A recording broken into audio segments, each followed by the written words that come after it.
Hello friends, आज हम करने वाले क्लास 12th के इलेक्ट्रोस्टैटिक चैप्टर का एक छोटा सा कंसेप्ट। बोर्ड के पॉइंट ऑफ व्यू से बहुत ज्यादा इंपॉर्टेंट है, इसको अच्छे से कर लेना आप।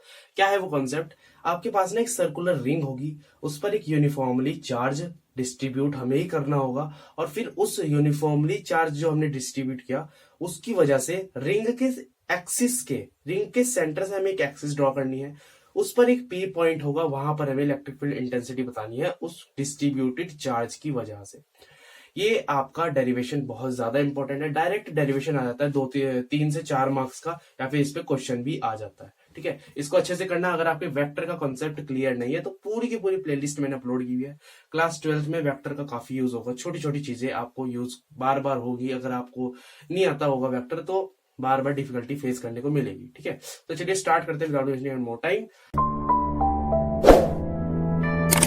स्टार्ट करते हैं अपना डेरिवेशन। ये रहा पूरे के पूरे डेरिवेशन का स्टेटमेंट। इस स्टेटमेंट को आपको फर्स्ट ऑफ ऑल नोट करना है और इसको पढ़ते पढ़ते आपको डायग्राम को ड्रॉ करना है। ठीक है, देखो consider a uniformly charged ring. ठीक है, एक रिंग लो, एक गोल सी रिंग लो। ये रिंग ना एक्चुअल में ऐसे नहीं पड़ी हुई है, ये ऐसे पड़ी हुई है। ठीक है, एक रिंग होती है ना वो ऐसे पड़ी हुई है, ऐसे। ठीक है यार, ये तो बोर्ड है, ये प्लेन है एक तरीके, तो इस पे ऐसे ड्रॉ होती है। ठीक है, और इसके हर एक पार्ट पर एक चार्ज, मान लो ये रिंग है, इसके हर एक पार्ट पर चार्ज हमने डिस्ट्रीब्यूट कर दिया। कैसे? यूनिफॉर्मली। यूनिफॉर्मली का मतलब अगर मैं इस हिस्से पर आपसे चार्ज पूछ लूं और इस हिस्से पर चार्ज पूछ लूं तो दोनों चार्जेस सेम आएंगे। हर एक पॉइंट पर सेम चार्ज है, हर एक पॉइंट पर सेम चार्ज है।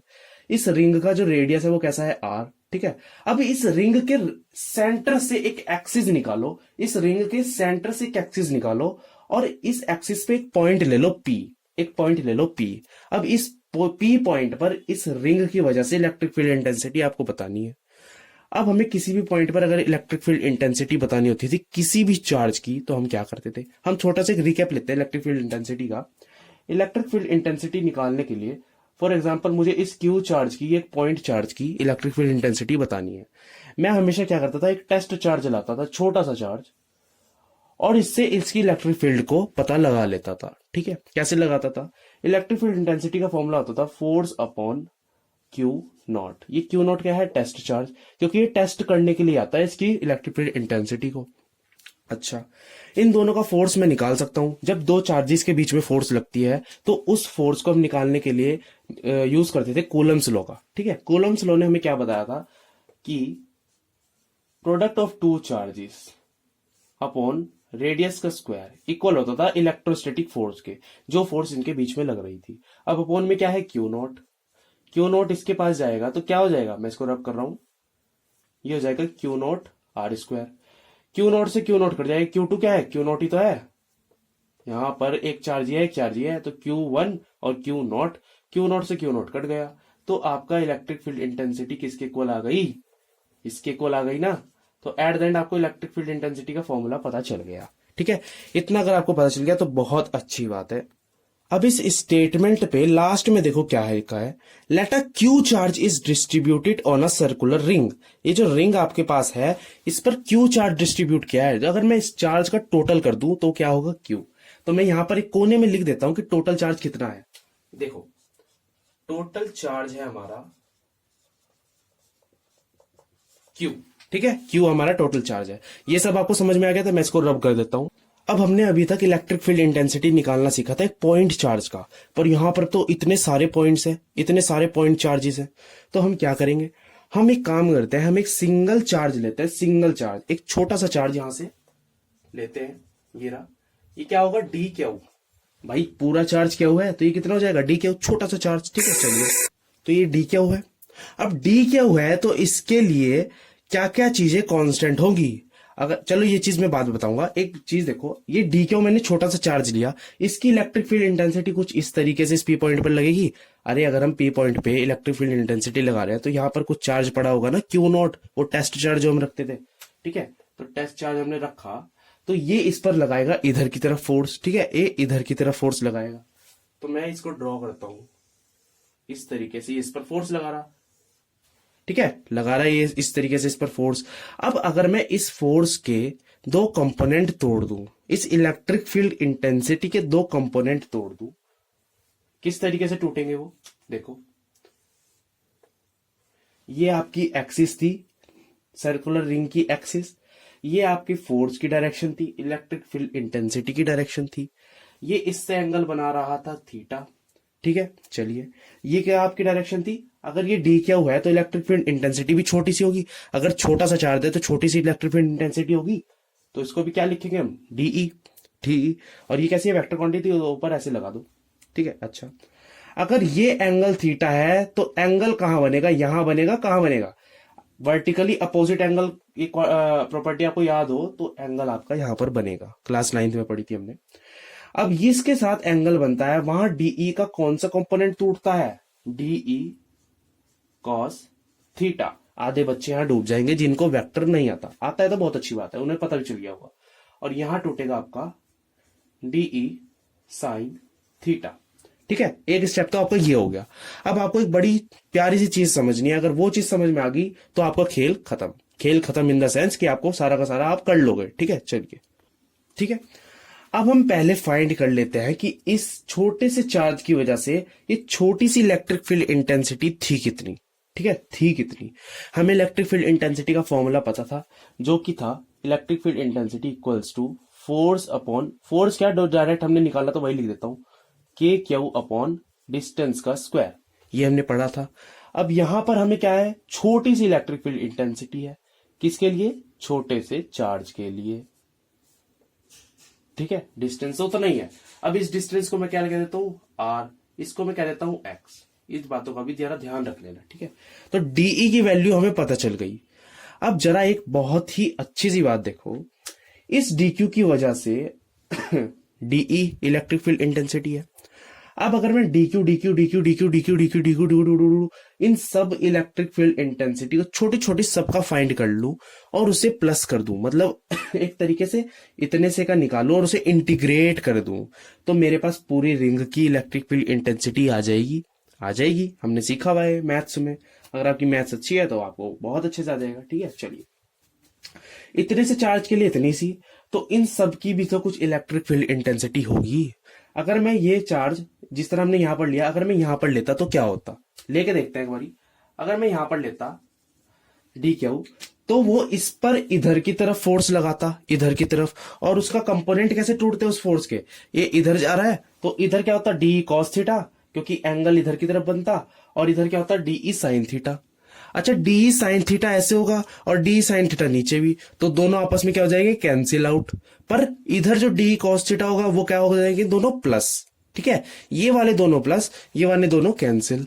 अब अगर ये दोनों कैंसिल हुए हैं, अब मैं यहां से ले लू, यहां से ले लू, तो इधर होगा डी कॉस थीटा। मतलब एक तरीके से ये अगर सिमेट्रिकल शेप है तो डी साइन थीटा हर बार कैंसिल होगा और डी कॉस थीटा हर बार क्या होगा, प्लस। तो एक तरीके से डी साइन थीटा तो कैंसिल हो जाएगा। हमारी जो इलेक्ट्रिक फील्ड इंटेंसिटी हम निकालेंगे वो क्या आएगी, डीई कॉस थीटा। ठीक है, यही बस खेल था आपका। चलिए अब करते हैं इसको। अब एक बात ध्यान सुनना, डी क्यू के लिए, छोटे से चार्ज के लिए, छोटे से चार्ज के लिए, चाहे वो यहां पर हो, यहां पर हो, यहां पर हो, यहां पर हो, यहां पर हो, कहीं भी हो, उसके लिए क्या क्या चीजें फिक्स है। एक तो आपका ये वाला डिस्टेंस फिक्स रहेगा। अगर मैंने सबसे ऊपर से लिया रिंग के यहां से, तो रिंग के इस हिस्से से भी इतना ही डिस्टेंस होगा पी का, इस हिस्से से भी इतना ही डिस्टेंस होगा, नीचे से भी इतना ही डिस्टेंस होगा। तो ये एक तो आर फिक्स है, रेडियस फिक्स है, और आपका ये एक्स डिस्टेंस भी फिक्स है। तो ये तो आपका रिमेन सेम रहेंगे। एक तरीके से ये क्या है, कांस्टेंट है, कांस्टेंट है। ठीक है, चलिए अब आपने डी की वैल्यू भी निकाल ली थी और आपको पता चला डी की वैल्यू निकालने के बाद कि आपका जो साइन थीटा वाला कंपोनेंट था वो कैंसिल हो रहा था। तो अब हम आते हैं अपने कॉस थीटा वाले पे। चलिए अब करते हैं। तो आपकी जो ई नेट आएगी, इलेक्ट्रिक फील्ड इंटेंसिटी नेट वाली आएगी, वो कितनी होगी, integration of dE cos theta. भाई हर एक डी क्यू के लिए डी कॉस थीटा ही बच रहा था, क्योंकि डी साइन थीटा तो कैंसिल हो जा रहा था। ठीक है, तो इसको ही हम इंटीग्रेट कर देते हैं, तो हमारे पास नेट इलेक्ट्रिक फील्ड इंटेंसिटी आ जाएगी। करते हैं, कैसे करते हैं इंटीग्रेशन। ये इंटीग्रेशन का साइन है डीई कॉस थीटा। अगर मैं डीई की वैल्यू लिख देता हूं यहां पर, तो क्या होगी, k d q upon r square. ये वैल्यू मैंने यहां से लिखी है। आगे आएगा आपका कॉस थीटा, कॉस थीटा। अब यहां पर आपका कांस्टेंट क्या क्या चीजें हैं वो तो बाहर आ जाती हैं। ठीक है, वो तो बाहर आ जाएंगी। क्या आएगा, के आपका कांस्टेंट है, डी क्यू कांस्टेंट नहीं है, ये बार बार चेंज होगा। ठीक है, चलिए अपॉन आर का स्क्वायर, आर आपका कांस्टेंट है, यहां पर हमने पढ़ा था। थीटा क्या है, थीटा कांस्टेंट है, अरे थीटा भी तो कांस्टेंट ही होगा। अगर यहां से ये कुछ एंगल बनाएगा, इतना ही एंगल बनाएगा, ठीक है, क्योंकि डिस्टेंस सेम है। चलो तो कॉस थीटा भी क्या हो जाएगा, बाहर आ जाएगा। क्या बचा अंदर, डी क्यू। और ये कहां से कहां तक इंटीग्रेट होगा, इसकी 0 से क्यू, बिकॉज टोटल चार्ज कितना है, क्यू। ठीक है, ये इतना इजी हो गया। अब रुक जाओ, मैं इधर की तरफ आ जाता हूं। चलिए, ये क्या हो जाएगा, k upon r square cos theta, d q का क्या हो जाएगा, क्यू। ठीक है, डी क्यू का क्या हो जाएगा, क्यू। ये मल्टीप्लाई में, अब जरा इधर देखो, आ रहा है ना कैमरे में, हाँ आ रहा है। के अपॉन आर स्क्वायर, और ये क्यू को मैं आगे लिख दूं, कॉस थीटा की वैल्यू यहां पर निकाल सकते हो। अरे थीटा ये है, कॉस थीटा क्या होता था, कॉस थीटा पंडित बद्री प्रसाद हर हर बोले, बेस अपॉन हाइपोटेनस। बेस क्या है आपका, एक्स है, हाइपोटेनस क्या है आपका, आर है, स्मॉल आर। तो ये कॉस थीटा के वैल्यू आ गया, क्या आया अपना, एक्स अपॉन आर। तो इसको मैं ऊपर ले जा रहा हूं, के थीटा एक्स अपॉन आर का क्यूब। ये आपका आंसर आ चुका है।